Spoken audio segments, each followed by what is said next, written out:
मित्रों, आप सभी को जीवित पुत्रिका व्रत का हार्दिक शुभकामनाएं।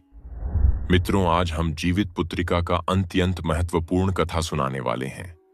जो भी माता और बहनें जीवित पुत्रिका का व्रत रखते हैं तो उन्हें इस मार्मिक कथा को अवश्य सुनना चाहिए। इससे आपकी पुत्रों का आयु लंबी होती है।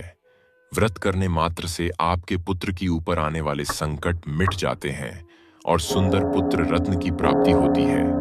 और ज्योत भगवान और ज्योतिया माता आपकी हर मनोकामना पूरी करते हैं। आज हम जितिया या जीवित पुत्रिका व्रत पर सुनी जाने वाली कथा कहानी सुनेंगे, जिसे सुनना अनिवार्य माना गया है। जीवित पुत्रिका का व्रत अश्विन मास में कृष्ण पक्ष को रखा जाता है। सप्तमी के दिन नहाए खाए से व्रत शुरू होता है और नवमी को जितिया का पारण किया जाता है। जीवित पुत्रिका का यह व्रत पुत्रों की आयु की वृद्धि और उन पर आने वाली संकटों को मिटाने के लिए पूरे साल में रखे जाने वाले व्रत में सबसे महत्वपूर्ण माना जाता है। इस व्रत की ऐसी मान्यता है, जो भी इसको सच्चे मन से और पवित्रता से पालन करता है, उनके बच्चे और उनके परिवार पर आने वाले सभी संकट मिट जाते हैं। मित्रों, इस पवित्र कथा का अवलोकन कराने से पहले मैं माता जितिया और इस जीवित वाहन भगवान से प्रार्थना करता हूं। हे प्रभु, जो भी इस कथा को अंत तक सुने उसके पुत्र और परिवार की रक्षा करना, और जो इस वीडियो में जय जीवितिया माई कमेंट करे उसकी मदद करना, और जो इस चैनल को सब्सक्राइब करे उसकी घर की गरीबी मिटा देना। मित्रों, चलो अब कथा सुनना आरंभ करते हैं। नर्मदा नदी के किनारे एक बहुत बड़ा पुराना पाकड़ का पेड़ था और पाकड़ के ऊपर घोंसले में एक चिल्होर चिड़िया रहती थी, और उसी पाकड़ के पेड़ के नीचे एक खोरी में एक सियारिन रहती थी। दोनों में घनी मित्रता था। नीचे से सियारिन और ऊपर से चिल दोनों आपस में बात करते रहते थे। जैसा आप जानते हैं कि सतयुग के समय में पेड़ पौधे भी वापस बात करते थे। सभी प्राणियों की भाषा समझते थे। चिल्होर, कौआ, गाय, कोई भी पशु पक्षी मनुष्य की तरह बात करते थे और एक दूसरे का भाषा सभी लोग समझते थे। तो उसी तरह चिल्होर और सियारिन जो थी, एक दूसरे से उसी की तरह बात करते थे। तो मित्रों, जो चिल्होर चिड़िया थी वह ऊपर डाल पर अपने घोंसले में बैठी थी, और सुबह सुबह का समय था। सियारिन जो थी नीचे अपना खोरर में थी। तभी चिल्होर चिड़िया नदी की ओर देखा और सियारिन से कहती है कि बहन, आज का दिन कुछ अलग है। तब सियारिन बोली, क्या है बहन, आज का दिन अलग? चिल्होर चिड़िया बोली, बहन, नदी की ओर बहुत भीड़ लगा हुआ है। मित्रों, सियारिन बोली, किस चीज का भीड़ है बहन? चिल्लोंगर चिड़िया कहती है, अरे बहन, ये तो मुझे भी पता नहीं है। एक काम करो, थोड़ा जाकर पूछ लो, क्योंकि बहन तुम नीचे हो, तुम्हारे 4 पैर हैं और तुम आसानी से चली जाओगी। इसलिए तुम जाओ और जाकर पूछ कर आओ, मुझे इसके बारे में बताओ। सियारिन कहती है कि बहन, यदि हम मनुष्यों के झुंड में जाऊंगी तो वह लोग मुझे मार मार के तो कचूमर बना देंगे, मेरा टांगे तोड़ देंगे, मेरा हड्डियां पसलियां बराबर कर देंगे, मेरा प्राण ही निकल जाएगा। तो जाने से क्या फायदा? चिल्होर कहती है कि तो ठीक है बहन, मैं जाती हूं और देखती हूं और जाकर पूछ कर आती हूं। वह चिल्होर घोंसले से निकलकर और उड़ती उड़ती नदी के तट पर चली जाती है। पर जहां भीड़ था वहां पर गई तो देखती है कि वहां की ढेर सारी औरतें थीं। कुछ औरतें नदी में डुबकी मार मार के नहा रही थीं। कुछ औरतें नहाने के बाद पूजा कर रही थीं। वहीं पर एक बूढ़ी मां थी। तो बूढ़ी मां से चिल कहती है कि बूढ़ी मां, कौन ऐसा व्रत है जो इतने सारी महिलाएं का भीड़ है? इसमें एक भी पुरुष नहीं है। बूढ़ी मां बोलती है, चिल रानी, तुम नहीं जानती हो, यह मनुष्य में महिलाएं अपने पुत्र के लंबे आयु के लिए करते हैं। अश्विन मास कृष्ण पद सप्तमी के दिन नहा खाकर और अष्टमी के पूरे दिन निराहार, निराजल उपवास रहती हैं। यह व्रत जितवाहन का नाम से व्रत की जाती है। पूर्वजों से लोग करते आ रहे हैं और हम लोग भी करते हैं। तब चिल्होर चिड़िया बोली, इस व्रत को करने से किस फल का प्राप्ति होता है? मुझे बताइए बूढ़ी मां। बुढ़िया औरत बोली कि पुत्री, चिल्होर, इस व्रत को करने से पुत्र की लंबी आयु होती है। बांझ को भी संतान की प्राप्ति हो जाती है, मरे हुए बच्चा भी जीवित हो जाता है। चिल्होर चिड़िया यह बात सुनकर बोली कि तब तो यह व्रत जो है अति उत्तम है, अति फलदायी है, इसलिए इस व्रत को मैं अवश्य करूंगी। वह चिल्होर वहां से अपने पेड़ की तरफ आई और सियारिन से कहती है कि बहन, यह सभी लोग नहाने आए हैं, क्योंकि वह सभी व्रत रखी थी। यह वह व्रत जो है जीवित पुत्र का व्रत है। जीत वाहन भगवान की पूजा की जाती है, और बहन मैं अपने बच्चों की रक्षा के लिए इस व्रत को अवश्य करूंगी। तब सियारीन कहती है कि मैं भी इस व्रत को करूंगी। तब चिल कहती है कि देखो बहन, करना तो अपने मर्जी से, क्योंकि मेरा पेट छोटा है, हम दाने चुग कर लाते हैं। किसी दिन नहीं दाना मिलता है तो पूरे दिन भूखे रह जाते हैं, लेकिन तुम्हारा मांस मजीरा खाने वाला बड़ा पेट है। अगर जो मांस मजीरा का महक आ जाएगा तो तू व्रत खंडित कर दोगी। इसलिए बहन तुम व्रत मत करो, और यदि करना है तो अपना मर्जी से करो, इसका पाप मुझ पर नहीं लगेगा। सियारिन बोली कि बहन, इस व्रत को मैं अवश्य ही पूरा करूंगी। इस प्रकार दोनों ही गंगा में डुबकी मार के स्नान करके और व्रत रख ली।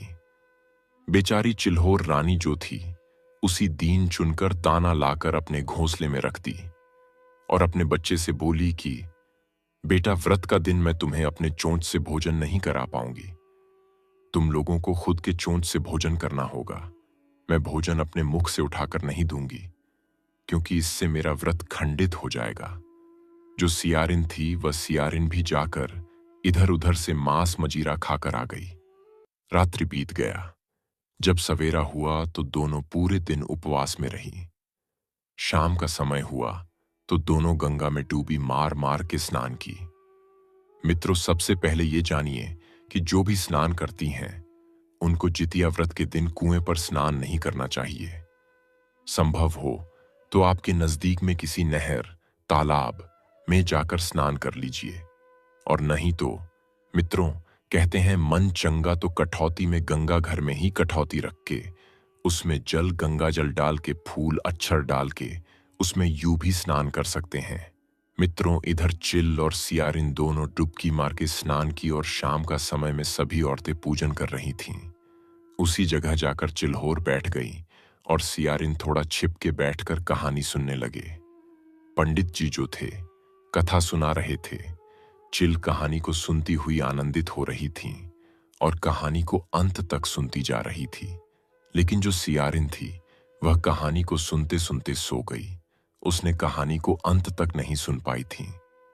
जब कथा पूरी हुई तब कथा सुनने के बाद चिल अपने घोंसले में चली गई और सियारिन जो थी अपने खोडर में चली गई। खोडर में जाने के बाद सियारिन मन ललच रहा था, क्योंकि उसी गांव में एक व्यापारी जी का नौजवान हट्ठा कट्ठा बेटा मर गया था, और जब मरा था तो बारिश होने के कारण उसका शरीर पूरा जल न सका था। आधा जला था और आधा कच्चा था, और जोरों से पछुआ हवा चल रहा था, और हवा के सहारे सियारिन को उसका महक लगा। प्रिय दर्शकों, जब सियारिन को महक लगा तो सियारिन का मुंह छटपटाने लगा। वह सियारिन सोचती हैं कि आज तो लगता है मृत घाट में कोई अच्छा व्यक्ति मरा है। मांस का महक आ रहा है। आज तो जी भर के भोजन करेंगे। दिन भर का भूखी थी। रात हो चली थी। तब सियारिन चिल्होर से पूछती है, चिल्होर बहन क्या कर रही हो? चिल्होर रानी बोली, बहन कुछ नहीं, बस अपने बच्चे के पास बैठी हूं। चारों तरफ क्या रीति रवैया है और भगवान का लीला देख रही हूं। कुछ देर बाद फिर से सियारिन बोली, चिल्होर बहन सो गई क्या? चिल्होर बोली और कहने लगी हैं कि बहन अपने के बच्चे के पास बैठी हूं, भगवान का लीला देख रही हूं, चारों कोना निहार रही हूं, रातें काट रही हूं, भगवान का ध्यान लगाई हुई हूं। चिल्होर सोचने लगी कि अरे ये तो तीसरी बार पूछ रही हैं। लगता है कि उसके मन में कुछ तो चल रहा है। यह सब समझकर सोची कि इस बार सियारिन के बुलाने पर नहीं बोलेंगे। उसके बाद फिर से सियारिन बोली, बहन सो गई या जागी हुई हो? चिल्होर ने धीरे से अपने बच्चे को बोली, कुछ मत बोलना, तुम लोग चुप रहो। इस बार चिल्होर चुप रही। प्रिय दर्शकों, चिल्होर के न बोलने पर सियारिन खोडर से चुपचाप से निकल गई और निकल के मृत घाट पर चली गई। इधर चिल्होर सब कुछ अपने घोंसले से देख रही थी। सियारिन मृत घाट पर पहुंचकर उस आधी जली लाश को उसने खूब लबालब खाया और पूरी मस्त होकर अपने खोडर में आकर बैठ गई। ये सब देख चिल्होर देखकर मन में भगवान से कहती है कि हे भगवान, यह व्रत को खंडित किया है, इसका भगवान आश्रय पूरा मत करना। हे भगवान, छी छी, राम राम, कितना गंदा काम किया है। व्रत में भी भोजन कर ली और बोलेगी कि हम व्रत में हैं। हे भगवान, मुझे क्षमा करना, यह तो गलत की है मन ही मन सोच रही है, जिससे उसका हृदय कांप रहा है। सियारिन अपने खोड़ में बैठ करके पटर पटर पगराने लगी। उसके बाद चिल्होर कहती है कि बहन, क्या पटपटा रही हो? सियारिन बोली, अरे बहन, क्या बताऊं, भूख से तो मेरा प्राण निकला जा रहा है। मेरा पूरा हड्डियां टूट रहा है, पेट में तो उबाल मार रहा है, बस मेरा प्राण ही निकलने वाला है। भूखी इसलिए हड्डियां पटपटा रहा है, प्राण मेरा लगता है निकल रहा है।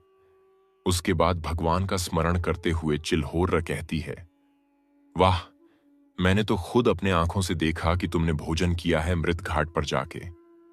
कुछ देर के बाद फिर से सियारिन पटपटाने लगी और चिल्होर से पूछा, अरे बहन, सुबह होने में अभी देर है क्या?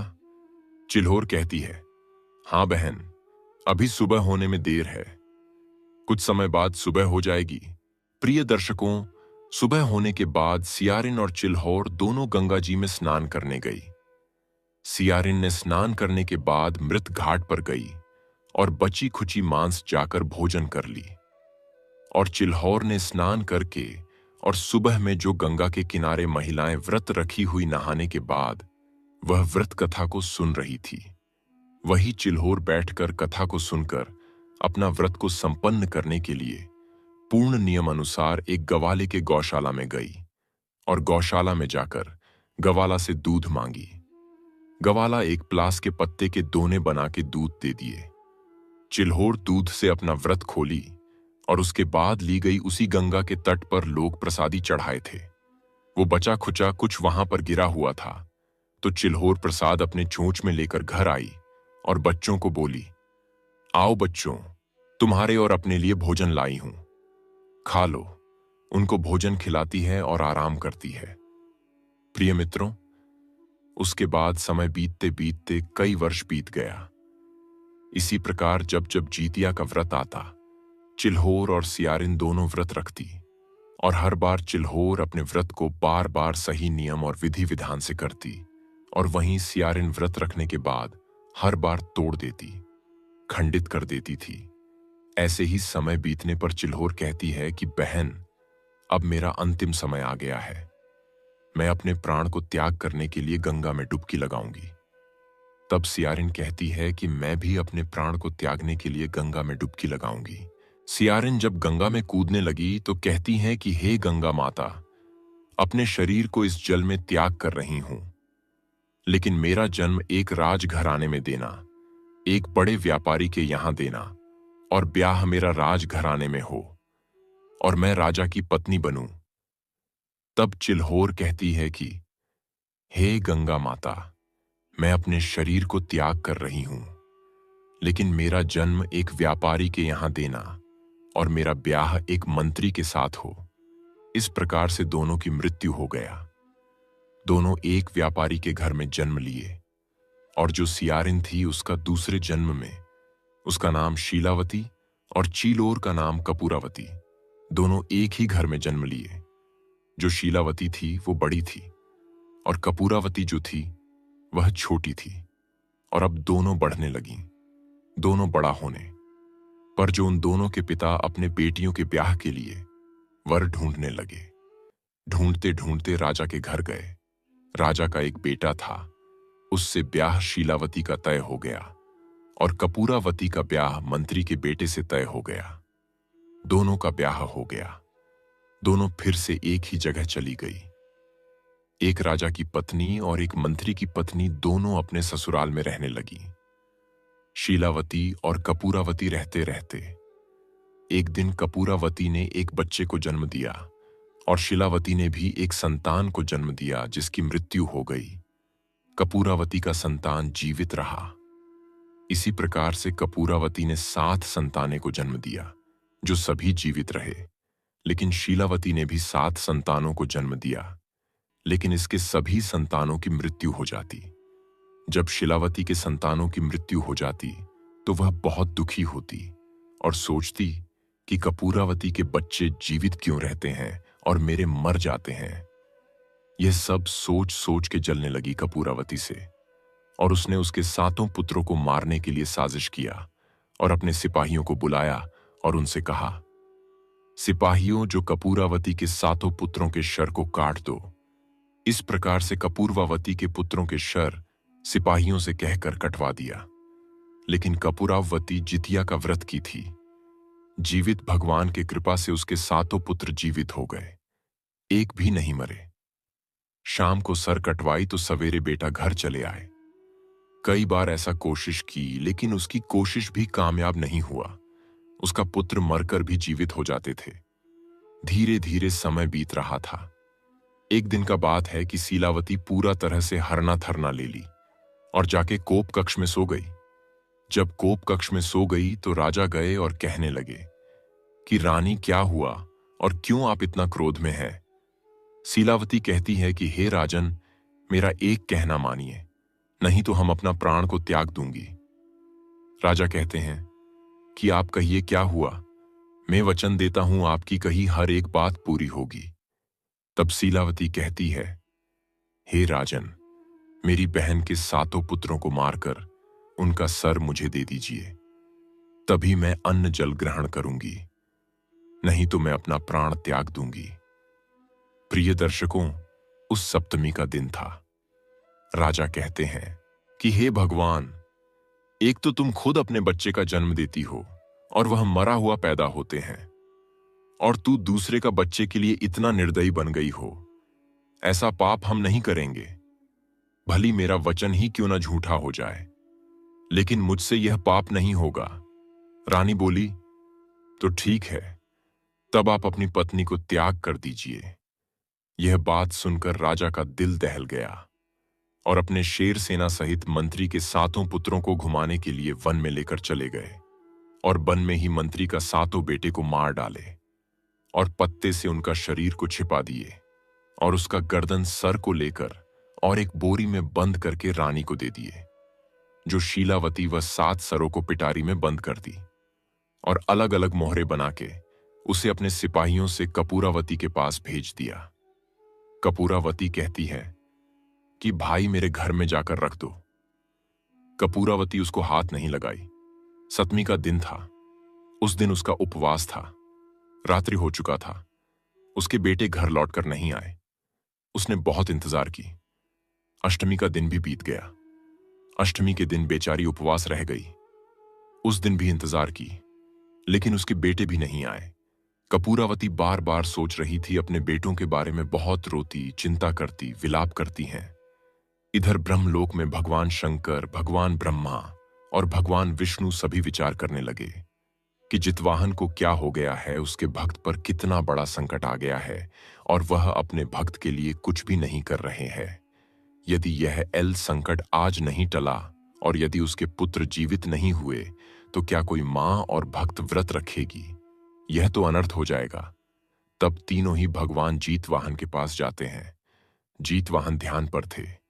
उन तीनों परमेश्वर ने उनका ध्यान से जगाया और कहा, देखिए, पृथ्वी पर आपके भक्त के साथ क्या हो रहा है।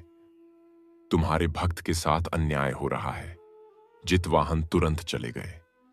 शीलावती के घर, उसके घर जाकर उसके संदूक में भरे हुए 7 सर को ले आए और वन में ले जाकर उसे जोड़कर और अमृत जल छिड़क दिए। 7 पुत्र जीवित हो गया, और 7 पुत्र को जीवित हो जाने के बाद वह सभी पुत्रों को घोड़े पर सवार करके कपूरावती के घर भगवान जीतवाहन स्वयं पहुंचा दिए। कपूरावती बहुत चिंतित थी कि अरे, रात्रि बीत गया है, मेरे बेटे अभी तक नहीं आए। तभी उसके पुत्रों ने दरवाजा को ठोका खोलने के लिए। वह भागती दौड़ती दरवाजे के पास आई और दरवाजा खोली। जब दरवाजा खोली तो सभी बेटे पर नजर पड़ा। तब उसके बेटों ने अपनी माता को सारा हाल बताया कि हमें राजा साहब वन में ही छोड़ दिए थे और वह लौटकर चले आए थे।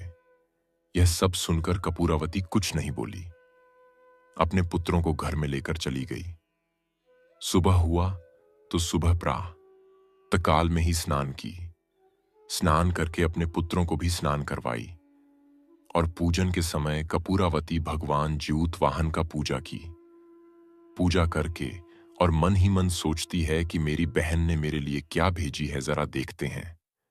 जब संदूक को खोलकर देखी तो उसके बच्चों का सर सोने का गहने, हीरे, जवाहरात में सब बदल गया था। बेचारी अपना हीरा जबरात के गहना पहन के और पूरा तन को जड़ ली। बड़े बड़े सोना चांदी थे, हीरे का हार था, उसके बेटे के लिए सोने का कड़ा था, और यह सब ज्यूतवाहन भगवान का कृपा है। वहां से रानी चुपचाप चली गई और घर आकर एक चिट्ठी लिखी। चिट्ठी लिखकर और सिपाही को, और हे सिपाही, ये चिट्ठी ले जाकर मंत्री जी को दे देना। सैनिक ने वह चिट्ठी ली और ले जाकर मंत्री जी को दे दिया। मंत्री चिट्ठी पढ़कर बोले कि ठीक है। मंत्री जी घर आए और अपनी पत्नी से बोले कि रानी, आपको महारानी ने आपको बुलावा भेजा है और तुमको ले जाने के लिए रथ और घोड़े आए हैं। तब मंत्री की पत्नी बोली, हे महाराज, मैं रथ और घोड़े से नहीं जाऊंगी। हम ठहरे एक मंत्री की पत्नी राजा की पत्नी थोड़ी हूं। मैं पैदल ही चली जाऊंगी और जाकर उससे बोल दीजिए, गांव के पश्चिम में नदी के तट पर एक पीपल का पेड़ है, उसी पीपल के पेड़ के पास आ जाए और मैं भी उसी पीपल के पेड़ के पास बैठकर उसका इंतजार करूंगी। मंत्री की पत्नी अपने घर से जाकर पीपल के वृक्ष के पास बैठ गई। रानी भी उसी जगह पर गई। रानी कपूरावती से क्षमा मांगते हुए कहती हैं कि बहन, कौन सा व्रत करती हो जो तुम्हारा पुत्र जीवित रह जाता है और मेरा पुत्र मर जाता है। मैंने अपने ही हाथों से तुम्हारे संतानों को कई बार मारा, लेकिन तुम्हारे पुत्र मरकर भी जीवित हो जाते हैं। कौन सा व्रत करती हो, मुझे भी बताओ, और कौन सा व्रत किया है। उस व्रत के कृपा से ये सब होता है। तब कपूरावती कहती है कि बहन, अपने पूर्व जन्मों को याद करो। तुम एक सियारिन थी और मैं चिल्होर थी। बहन, चलो मेरे साथ। और उसे पकड़कर नर्मदा नदी के किनारे उसी पाकदयाश का पेड़ था, उसी पास देखो, इस पर मेरा घोंसला था और नीचे तू रहती थी। हम दोनों गंगा में समाधि लिए थे और अपने प्राण को त्याग दिया था। और मैंने बोला था कि पूर्व जन्म मुझे याद रहे, और तुम बोली थी कि हे भगवान, मैं राजा की पत्नी बनूं। मैंने बोला था कि मंत्री का पत्नी बनूं। तो बहन, तुम्हारा बच्चा इसलिए मर जाता है कि तूने व्रत खंडित की थी। हमने दोनों व्रत किया था, तू मांस खाली थी और मैं पूरे दिन और पूरा रात निराहार रही थी। इसी कारण तुम्हें यह दंड मिला है। बहन, जो भी यह व्रत सच्चे मन से, सच्चे हृदय से करते हैं, उनका पुत्र का लंबा आयु हो जाती है, घर में धन की वृद्धि होती है, सुख शांति मिलती है। लेकिन बहन, तूने एक व्रत खंडित की थी। हाथ जोड़कर विनती करके बहन कहती है, हे बहन, हम भी इस व्रत को करेंगे, मुझे विधि बता दो। बोली कि देखो बहन, हम कुश का कीर्ति बनाते हैं, जितवाहन और फल हरिया रखते हैं और उसी का पूजा करते हैं, और पूरे दिन और पूरा रात निराहार निराज जल रहते हैं। एक खैर भी नहीं खोते हैं, दत्वन भी नहीं करते हैं। इसीलिए मेरे पुत्रों का आयु लंबा है और मेरा पुत्र मरकर भी जीवित हो जाते हैं। बोले ठीक है बहन, हम भी व्रत करूंगी।